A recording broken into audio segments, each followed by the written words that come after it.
அனைத்து நண்பர்களுக்கும் வணக்கம். உங்கள் ஆஸ்ட்ரோ பழனிசுவாமிகள் பேசுகிறேன். இந்த காணொளியில கும்பம் ராசிக்கு ஆகஸ்ட் மாதம் எப்படி இருக்கும் என்பதை பற்றி பொது பலனாக பார்க்கலாம். இது கோச்சார கிரகங்களின் அடிப்படையில சொல்லக்கூடிய பலன்கள் மட்டுமே, ஒரு கைடன்ஸ்க்காக எடுத்துங்க. இது உங்க சுய ஜாதகத்திற்கான பலன்கள் அல்ல. இப்போ பாத்தீங்கன்னாக்க பிரிந்தும் பிரியாமலும் வாழும் வாழ்க்கை அப்படின்ட்டு ஏற்கனவே இந்த ஜூலை மாதத்திற்கான பலன்கள்ல சொல்லியிருந்தேன். கும்பராசிக்கு ஏன் இந்த மாதிரி நெகட்டிவாவே சொல்லிட்டு இருக்கிறார்? சில பேர் கேக்குறாங்க, அதாவது நெகட்டிவாவே இருக்கு அப்படின்ட்டு. அதாவது ஜோதிடம் என்பது மோட்டிவேஷனல் கிளாஸ் கிடையாது. ஜோதிடம் என்பது அதுவும் இதுவும் அப்படின்னு தான் சித்தர்களுடைய பாடல்கள்லாம் கூட இருக்கும். பாத்தீங்கன்னா நன்மையும் தீமையும், ஒரு கிரகம் என்பது நன்மையும் செய்யும் தீமையும் செய்யும். ஒரு பாவகத்துல நன்மையும் இருக்கு தீமையும் இருக்கு. ஜோதிடம் என்பது ஒரு டார்ச் லைட்ன்ட்டு நான் பலமுறை சொல்லுவேன். என்னுடைய பதிவுகள்ல தொடர்ந்து பாக்குறவங்களுக்கு தெரியும். இந்த டார்ச் லைட் நம்ம கையில இருக்குன்னாக்க, நம்ம பயணிக்கக்கூடிய காலகட்டம் இரவு நேரமாக இருக்குன்னாக்க நம்மளுடைய பாதை தெளிவாக தெரியும். இதுதான் பாதை, இதுதான் பயணம் அப்படின்ற விஷயத்த நமக்கு புரிய வைக்கும் ஜோதிடம் என்பது. அதாவது பாதையில முள்ளு இருக்கா, பாம்பு இருக்கா, பள்ளம் இருக்கா என்பதையெல்லாம் நம்ம தெரிந்து கொள்வதற்கு இந்த டார்ச் லைட் உதவும் நம்ம இரவு நேரத்துல பயணம் செய்யும் போது. கும்பராசியை பொறுத்தவரையிலும் இப்போ இரவு நேரத்துலதான் நீங்க பயணம் செஞ்சுட்டு இருக்கிறீங்கன்னு அர்த்தம். வாழ்க்கையில அதாவது ஒருத்தருக்கு தலைமையில சனி பகவான் இருக்கிறாரு அப்படின்னாகவே அவர்களை சூழ்ந்து இருக்கக்கூடிய விஷயம் இருள். அந்த இருளில் பயணம் செய்யக்கூடிய காலகட்டம். இந்த நேரத்துல இந்த ஜோதிடமும் ஒரு கருவி, உங்களுக்கு பயன்படுத்தக்கூடிய ஒரு கருவி.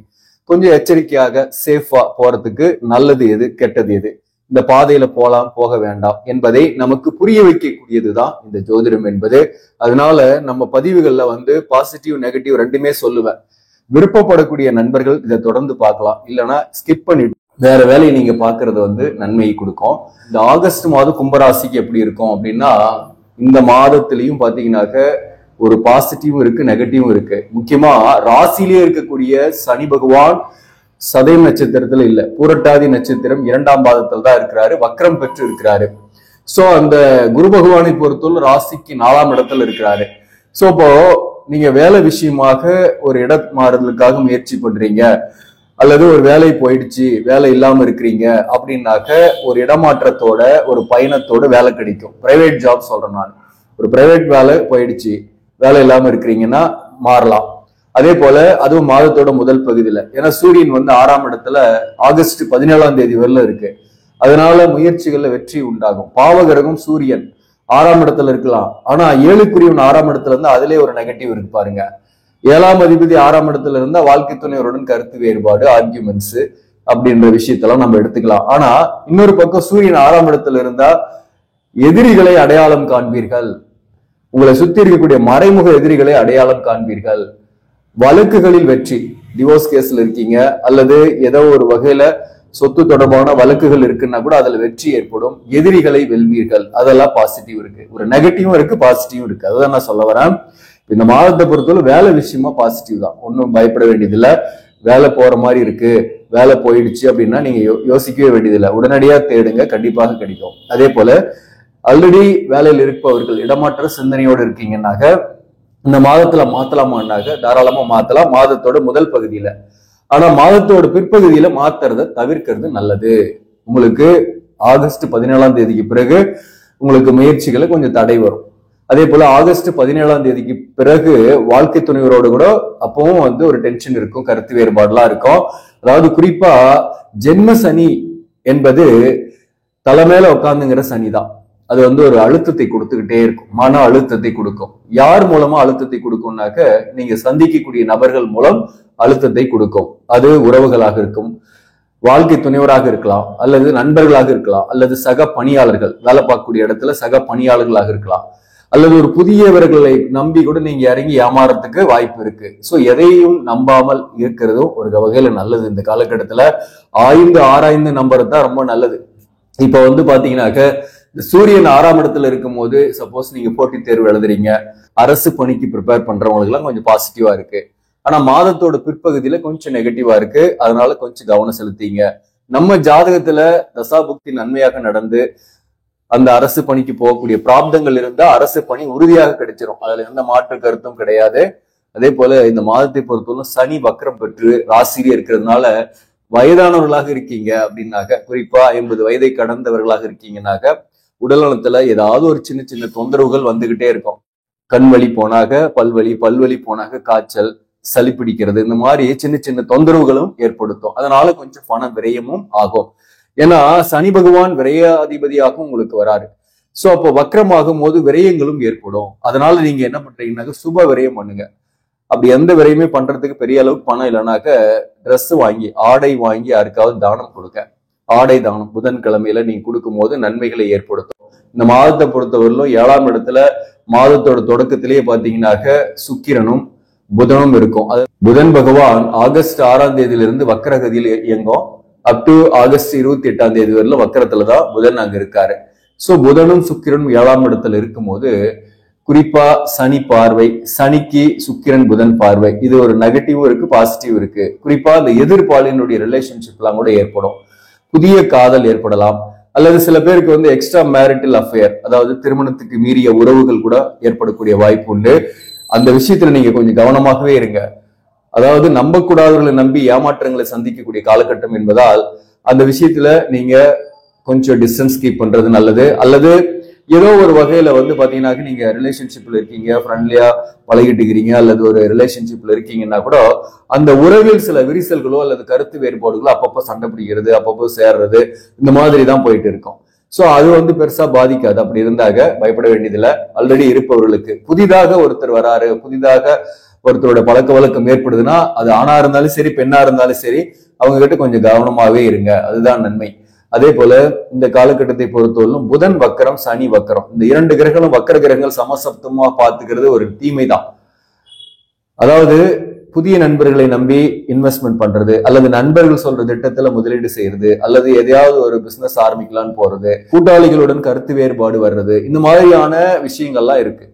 அதனால புதியவர்களை நம்பியோ அல்லது நண்பர்கள் சொல்லக்கூடிய திட்டத்துல முதலீடு செய்தோ அல்லது அவர்களுக்கு ஒரு பெரிய தொகை கொடுக்குறீங்க அப்படின்னா கூட அதை வாங்குறதுல நிறைய சிரமங்கள் ஏற்பட்டுடும். கடனை கொடுக்குறீங்க அப்படின்னா கூட அந்த பணம் திரும்பி வர்றதுல பல போராட்டங்களை சந்திக்க வேண்டியதாக இருக்கும். அதே போல நீங்க கடன் வாங்கக்கூடிய சூழ்நிலை இந்த காலகட்டத்தில் இருக்கு. கடன் வாங்கினீங்கனாலையும் உங்களுக்கு அதை கட்டுறதுல போராட்டமா இருக்கும். கடனுடைய அழுத்தமும் கொஞ்சம் இருந்துகிட்டே இருக்கிற மாதிரி இருக்கும். இப்ப பாத்தீங்கன்னாக்க இந்த குரு பகவானை பொறுத்தவரையில 4ஆம் இடத்துல செவ்வாயோடு சேர்ந்து இருக்கிறது குரு மங்கள யோகத்தை ஏற்படுத்தக்கூடிய அமைப்பு. 10க்குரியவனாக வரக்கூடிய செவ்வாய் குரு சேர்க்கை என்றதுனால வேலை வாய்ப்பில் எந்த பிரச்சனையும் கிடையாது. பிசினஸ் பண்ணக்கூடியவர்களுக்கு ஊதியங்கள், ஆதாயங்கள் நிறையவே வரும். தன்னுடைய வருமானத்துல அதாவது சேல்ஸ் வந்து கொஞ்சம் இன்க்ரீஸ் ஆகி கூட வருமானம் வர்றதுக்கான வாய்ப்புகள்லாம் உண்டு. ஆகஸ்ட் 20ஆம் தேதியிலிருந்து குரு பகவான் மிருகசீரிஷ நட்சத்திர சாரத்துக்கு போயிடுறாரு. அப்போ வந்து பாத்தீங்கன்னாக்க நிறைய முயற்சிகள் செய்வீங்க. வேலை விஷயமாக அலைச்சல் பயணங்கள் இருக்கும், நிறைய ட்ரை பண்ணுவீங்க. அதன் மூலம் உங்களுக்கு புதிய வாய்ப்புகளும் கிடைக்கும். இந்த 4ஆம் இடத்துல செவ்வாய் குரு சேர்க்கை என்பது வீடு அல்லது வாகனம் இவற்றின் தொடர்பான செலவுகளும் ஏற்படுத்தும். வாங்கலாம் நீங்க, அல்லது விற்கிறதுனால ஆதாயம் பெறலாம். மொத்தத்துல வந்து சொத்துக்கள் தொடர்பாக ஆதாயங்கள் வரும். ஒரு இடம் வாங்குறது, பிளாட் வாங்குறது, அந்த மாதிரி ஒரு பிளான் இருந்தா அதெல்லாம் கன்சிடர் பண்ணுங்க. இந்த மாதத்துல அதெல்லாம் சக்சஸ் ஆகும். அது மாதத்தோட பிற்பகுதியில கூட நீங்க செயல்படலாம். அது வந்து உங்களுக்கு பாசிட்டிவா தான் இருக்கு. அதனால ஒரு கடன் வாங்கி வாங்கக்கூடிய சூழ்நிலையும் சில பேருக்கு ஏற்படும். அதாவது சுப விரயங்கள் ஏற்படும். திருமண வாழ்க்கையை பொறுத்தவரையிலும் பாத்தீங்கன்னாக்க மாதத்தோட பிற்பகுதியில சூரியன் 17ஆம் தேதியிலிருந்து ஆகஸ்ட் 17ஆம் தேதியிலிருந்து சூரியன் 7ஆம் இடத்துல, சூரியன் சுக்கிரன் புதன் சேர்க்கை. அதனால சூரியனும் சனியும் சமசப்தமா பார்த்துக்கும் போது ஒரு மிஸ் அண்டர்ஸ்டாண்டிங் எல்லாம் நிறைய வரும். கணவன் மனைவி பிரியாம இருக்கிறீங்கன்னா கூட நிறைய மிஸ் அண்டர்ஸ்டாண்டிங்கோடயே இருக்கிற மாதிரி இருக்கும். யாராவது ஒருத்தர் விட்டு கொடுத்துட்டீங்கன்னாக்க எந்த பிரச்சனையும் கிடையாது. சமாதான கொடியை காட்டிட்டு போயிட்டே இருங்க. அதனால மன நிம்மதியோடு இருப்பீங்க. வேலையிலும் கான்சன்ட்ரேஷன் வரும். தந்தையின் உடல்நலனில் கவனம் செலுத்தீங்க, அல்லது தந்தையுடன் கருத்து வேறுபாடுகள் வந்து போகக்கூடிய வாய்ப்பும் இந்த காலகட்டத்தில் உண்டு. வேலையில இருப்பவர்கள் அது எந்த வேலையா இருந்தாலும் சரி அந்த வேலையில கூடுதல் கான்சன்ட்ரேஷன் வேணும்.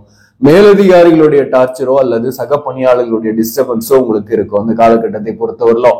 அதை பார்த்துட்டு நீங்க இந்த வேலையை விட்டுடலாம் அப்படின்னு முடிவெடுக்காம இருக்கிறது நல்லது. ஊதியம் குறைவு, ரெகக்னிஷன் இல்ல, ரொம்ப நாளா ஒர்க் பண்றோம் ஆனா பெனிஃபிட் இல்லைன்னா நீங்க முயற்சி பண்ணலாம்.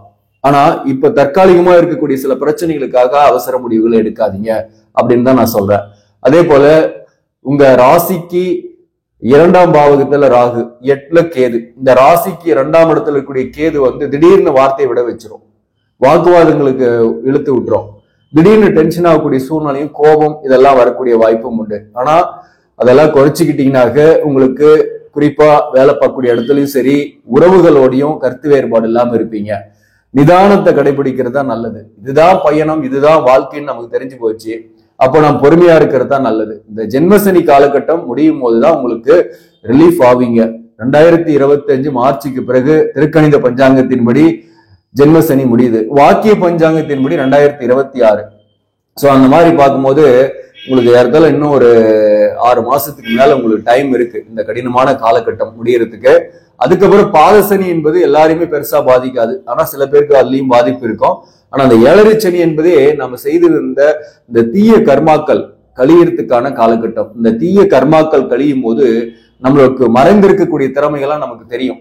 நம்மளால ஐடென்டிஃபை பண்ண முடியும் நம்ம கிட்ட என்ன திறமை இருக்குன்னு. அந்த திறமையை நீங்க குரோத் பண்ணீங்க, அந்த திறமையை வளர்த்துக்கிட்டு அதுல போனீங்கன்னாக்க அந்த வழியில கண்டிப்பாக வாழ்க்கையில வெற்றி உண்டு, முன்னேற்றங்கள் உண்டு, பணம் சம்பாதிச்சிடலாம், ஒரு பெரிய ஆளா வந்துடலாம், ஒரு நல்ல வாழ்க்கையும் ஏற்படும். அது உறவுகள் கூட அப்ப எல்லாருமே பாசிட்டிவா வருவாங்க. நம்ம நேரம் சரியில்லை, நம்ம கிட்ட பணம் இல்லைன்னா நம்ம கூட இருக்கக்கூடிய உறவுகள்லாம் நம்மள கெட்டவன், எதிரி அந்த மாதிரிதான் பேசிட்டு இருப்பாங்க. நம்ம கிட்ட ஒரு நல்ல ஒரு சூழ்நிலை வரும்போது ஆட்டோமேட்டிக்கா எதிர்த்த உறவுகள், பிரிந்து போன உறவுகளும் நம்மளை நோக்கி வருவார்கள். இந்த மாதத்தை பொறுத்தவரையிலும் 8ல கேது, 2ல ராகு இருக்கிறதுனால வாழ்க்கை ஜீவன அமைப்புக்கு தேவையான பணம்லாம் வரும். பணத்தை பொறுத்தவரை 2, 8ல ராகு கேது இருந்தா பணம் ஏதோ ஒரு வகையில வரும். கடன் வாங்காம தவிர்க்கிறது நல்லது.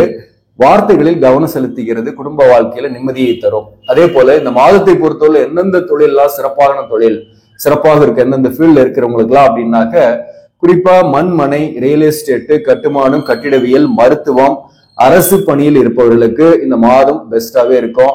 ஊதிய உயர்வு கூட வரலாம். ஒரு நல்ல ஒரு பாசிட்டிவான விஷயத்துலதான் இருப்பீங்க. அல்லது புதிய வாய்ப்புக்காக இந்த ஃபீல்ட்ல இருக்கிறவங்க தேடுறீங்கன்னாக்க பணமும் வரும். கமிஷன் தொடர்பான துறைகளில் இருப்பவர்களுக்கு பணம் வரும், ஆதாயங்கள் வரும். அதே போல சிறு கடை நடத்துறீங்க அல்லது சிறு வியாபாரம் செய்யறீங்க, காய்கறி வியாபாரம், உணவு சம்பந்தப்பட்ட தொழில், அதெல்லாமும் உங்களுக்கு நல்ல ஒரு முன்னேற்றத்தை கொடுக்கும். வருமானம் எல்லாம் கூடுதலாகவே கிடைக்கும். ஆசிரியர் பணி, வக்கீல், கன்சல்டன்ட், புரோகிதம் பாக்குறவங்களுக்கு வருமானம் கூடுதலாகவே இருக்கும். என்ஜினியரிங், கம்ப்யூட்டர் இந்த மாதிரி துறைகளில் இருப்பவர்களுக்கு இடமாற்றங்கள் அல்லது அந்த இடத்துல சில ஒர்க் ப்ரெஷர் இந்த மாதிரி டென்ஷன்லாம் இருக்கும். அவர்களுக்கும் புதிய வாய்ப்பு கிடைக்கிறதுக்கான வாய்ப்பு உண்டு. அதுக்காக வேலை போகுமா அப்படின்னு சில பேர் கேட்பீங்க. ஏன்னா ரொம்ப நெருக்கடியா இருக்கு, வேலை போயிடுற மாதிரி இருக்கு, வேலை விட்டு எடுத்துருவாங்களான்னா இந்த குருவும் செவ்வாயும் 4ஆம் இடத்துல சேர்க்கை இருக்கிறவர்களும் உங்களுக்கு வேலை போகாது, பயப்பட வேண்டியதில்லை. அது 45 நாளுக்கு.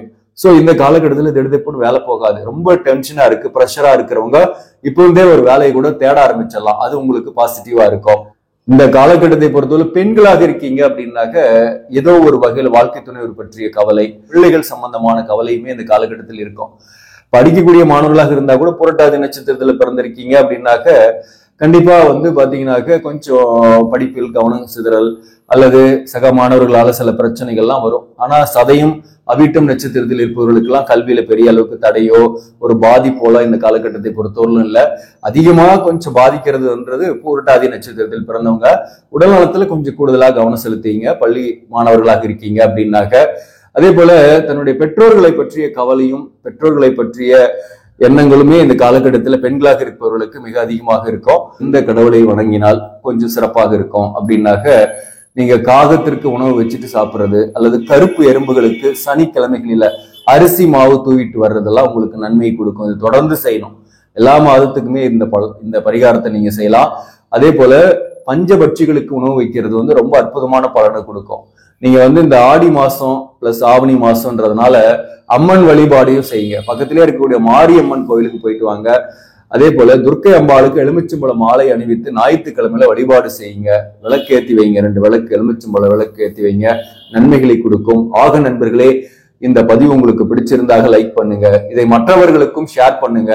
இன்னும் நம்ம சேனலை சப்ஸ்கிரைப் பண்ணாம பாக்குறவங்க சப்ஸ்கிரைப் பண்ணி கண்டினியூ பண்ணுங்க. இதன் மூலம் உங்களுக்கு ஒரு சரியான ஜோதிட தகவல்களும் ஆன்மீக தகவல்களும் கிடைக்கும். நன்றி, வணக்கம்.